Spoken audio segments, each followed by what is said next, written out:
जय जगन्नाथ। नमस्कार दर्शक बंधु, सिद्धार्थ उत्सवर विशेष कार्यक्रम पुराण कहे संसार कथा को आपण मानक स्वागत। आमे दैनंदिन जीवन रे ए पुराण शास्त्र शिखिता संसार कथा आपण माने जानिचंती। पुराण शास्त्र आम जीवन शैली मध्य शिखिता। छोटरू बड़ हेचु बाप मांकर कथा मानिकरी बाप मांकर कथा जो आम शुणी से सब कथा ए पुराण शास्त्र मध्य वर्णित। आम छोट बेले बाप मांकर कथा मध्य ग्रहण करू नथिलु। बेले बेले भाबुथिलु आम बापा माँ आमको किसी भूलेई दौना तो तथापि जहाँ आम भाबुथिलु ताहा ही ठीक।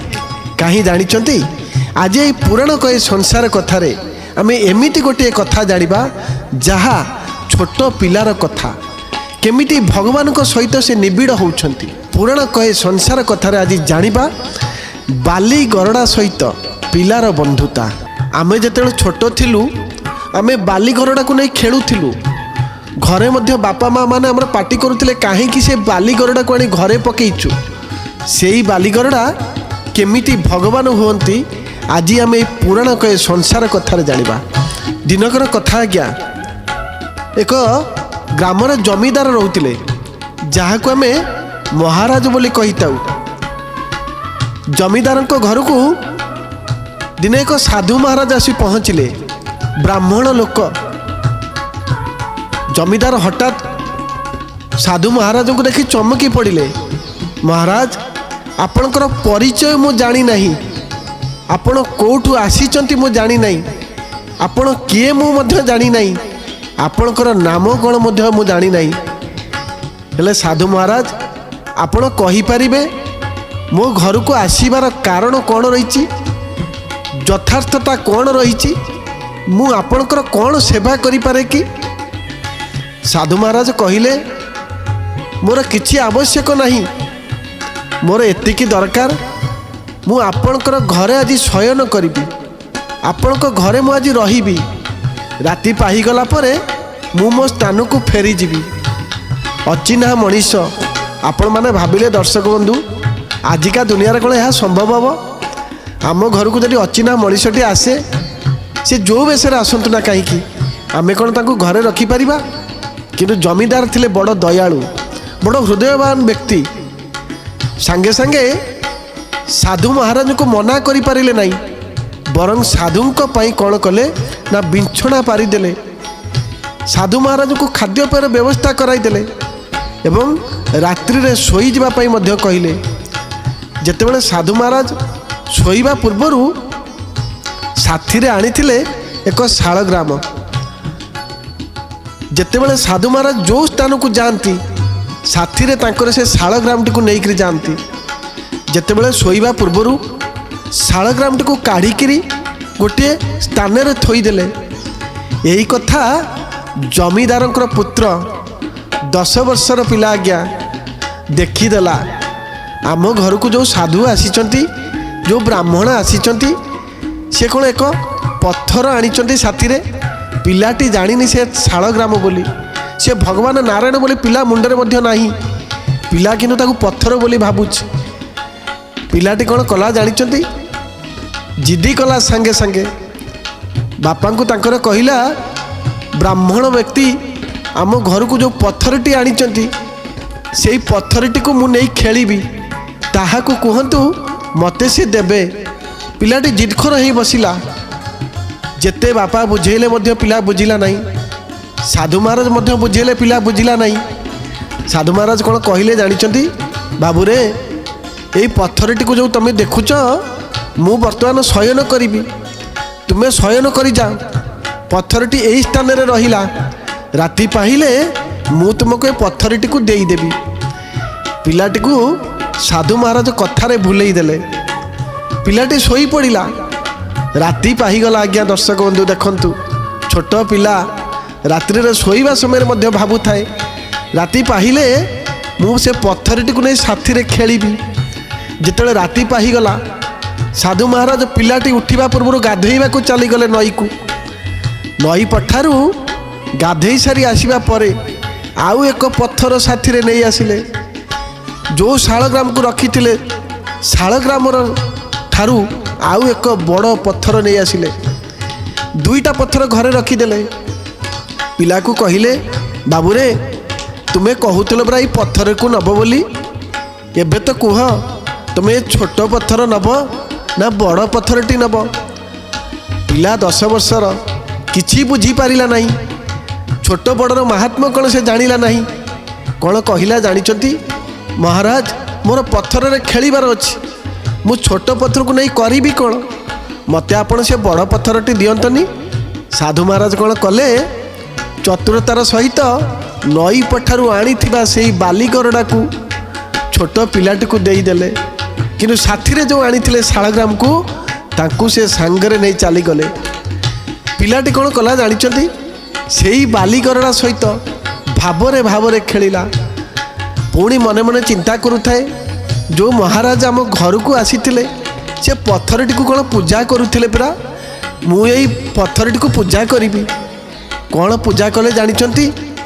ପୂଜା କରିବା ସମୟରେ ପିଲାଟି ଭାବରେ ଭାବରେ କହୁଛନ୍ତି, ଦୋଷ ଗୁଣ ସବୁ ପ୍ରଭୁ ତୁମ୍ଭର ଟାଇ, କେବଳ ନିମିତ୍ତ ମାତ୍ର ଅଟେ ସିନା ମୋହି, କରି କରାଉଛ ତୁମ୍ଭେ ସକଳ ବିଧାନ, ତୁମ୍ଭ ବ୍ୟତିରେକ କାହିଁ କିଛି ନାହିଁ ଆନ।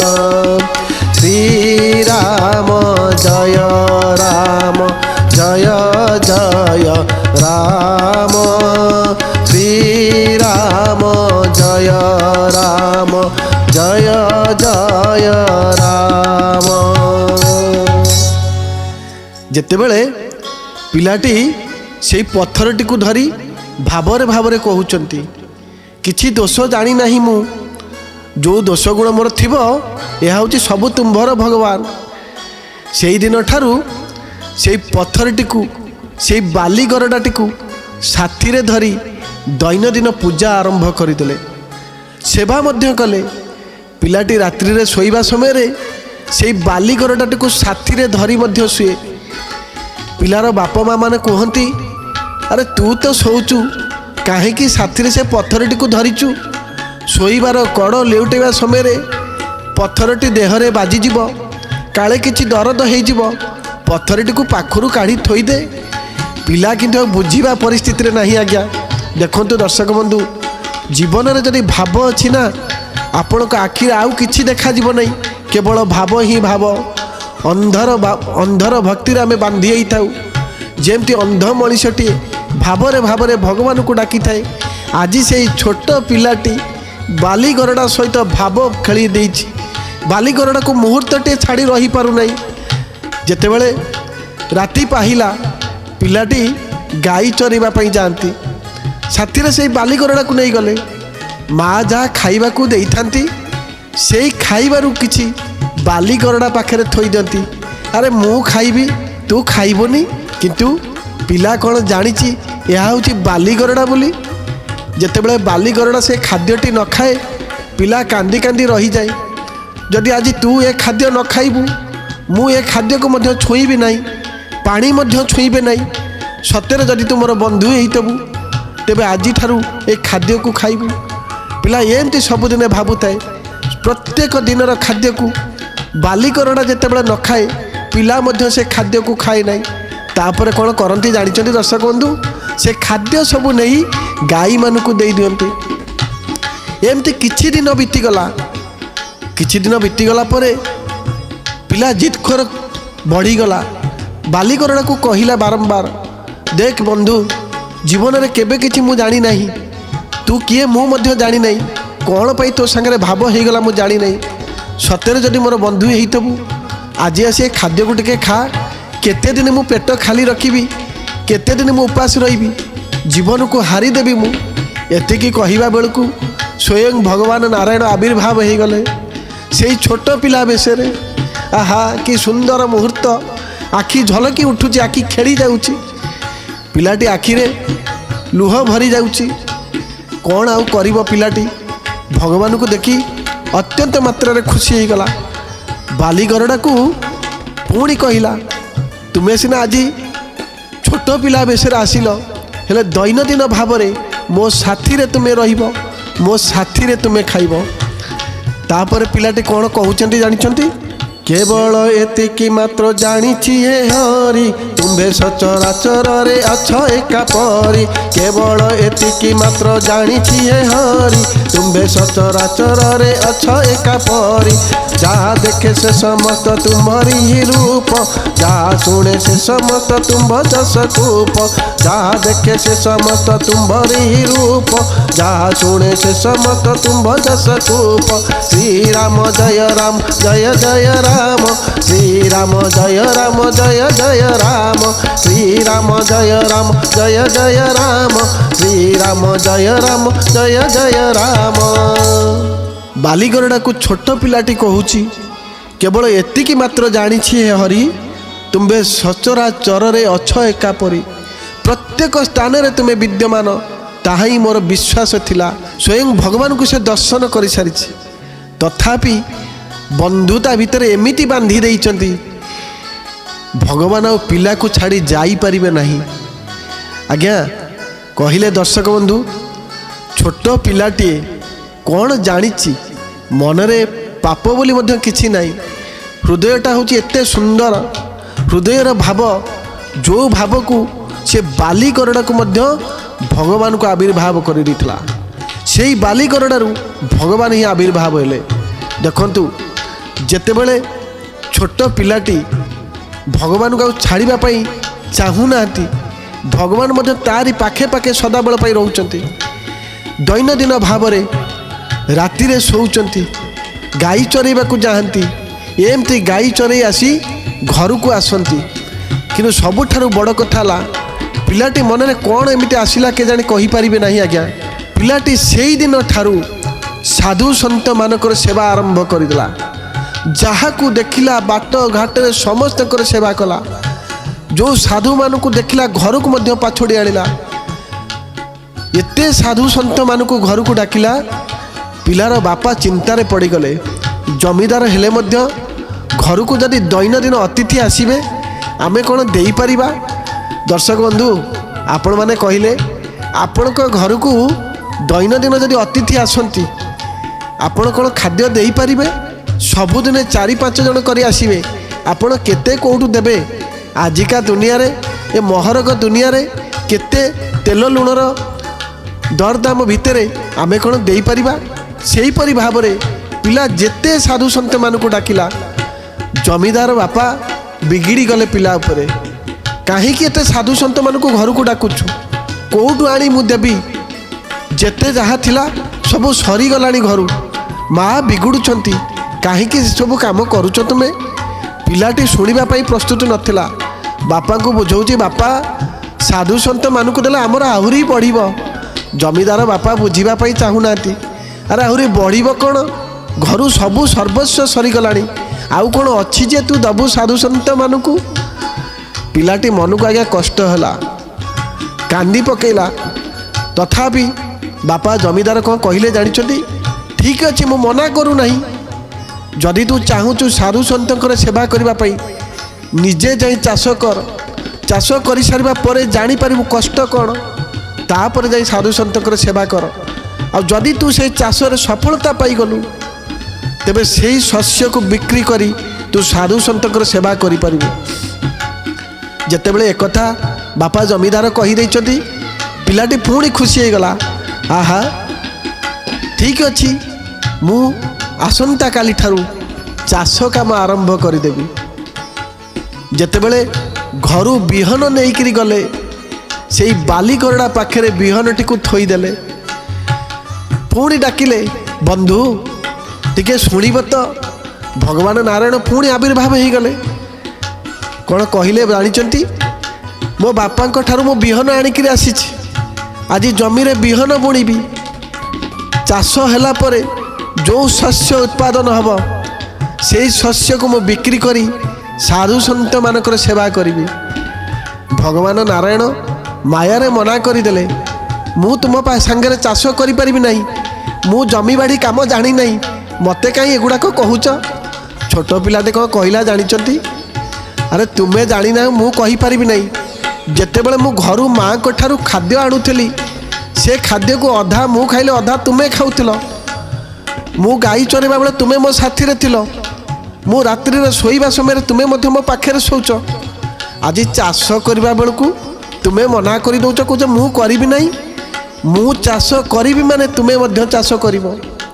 ପିଲାର ଭାବ ଆଜ୍ଞା ଦେଖିଲେ, ଭଗବାନଙ୍କୁ ସେ କ'ଣ ଭାବୁଛି କେଜାଣି? ନିଜର ସାଙ୍ଗଠାରୁ ଆଜ୍ଞା ବଡ଼ ବନ୍ଧୁ କ'ଣ ଭାବିବ?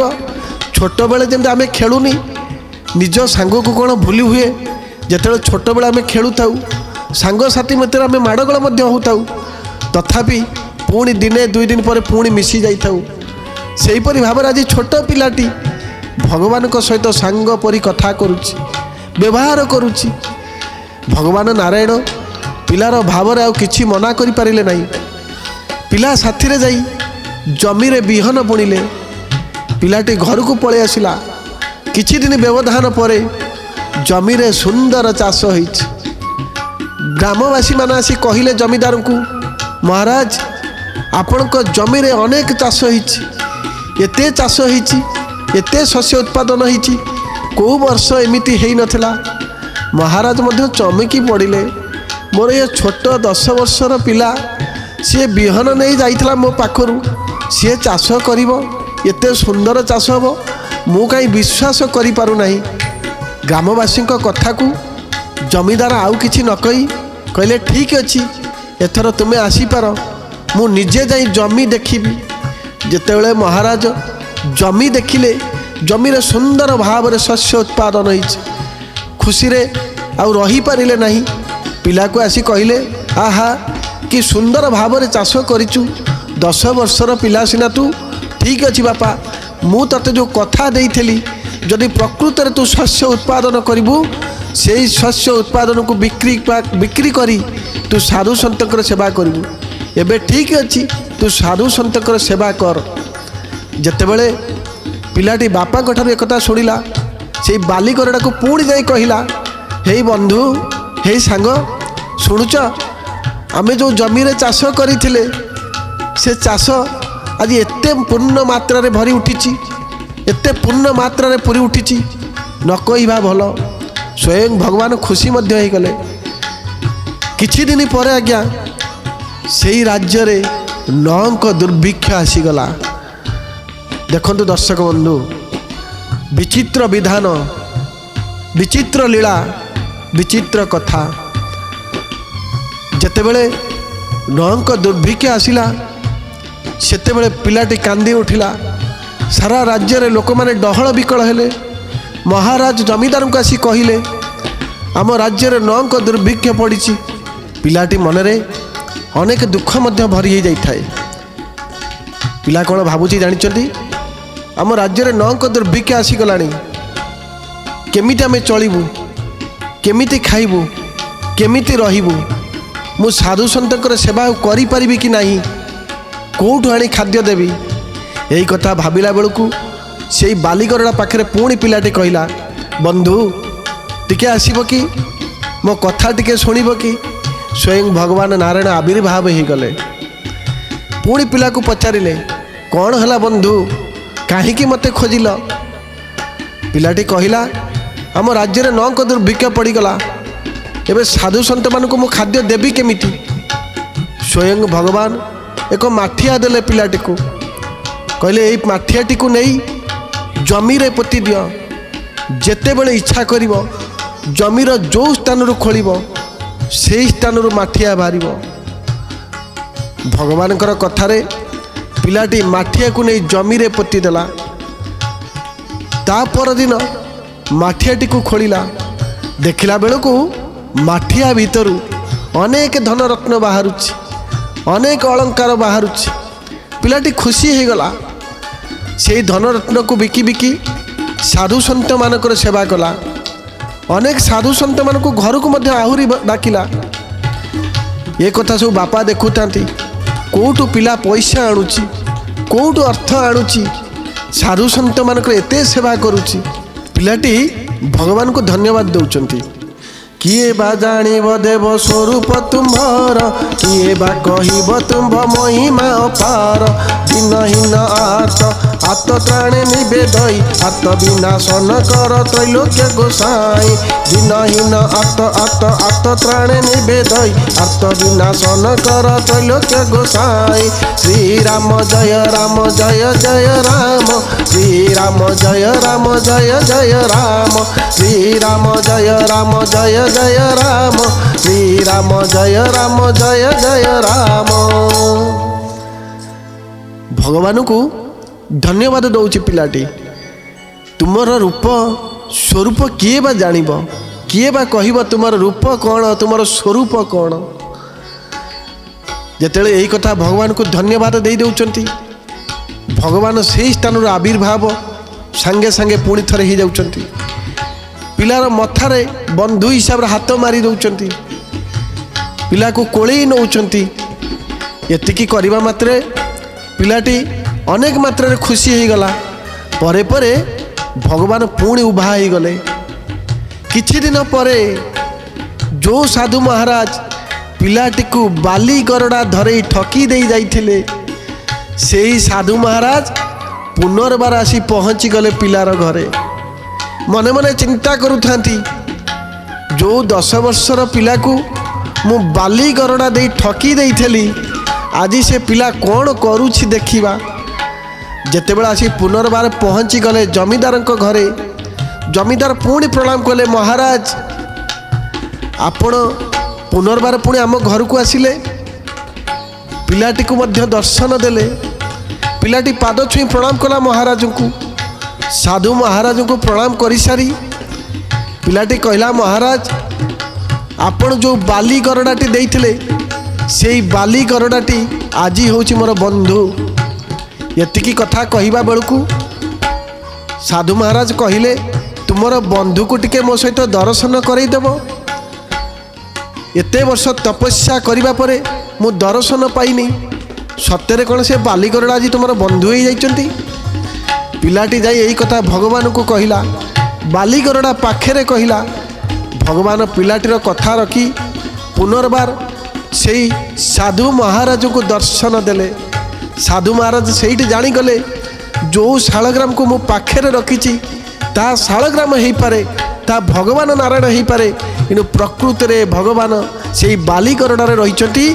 कहिबार तात्पर्य होची पिलार भावरे भगवान आविर्भाव होइछथि बाली गरडारे। तेबे दर्शक बंधु आज शुणिले यही सुंदर कथा बाली गरडा सहित पिलार बंधुता। आगामी अध्याय रे आउ एक नुआ कथा को नहीं आपण मानक पाखक आसीबी। से पर्यंत विदाय दियंतु। रहुची जय जगन्नाथ।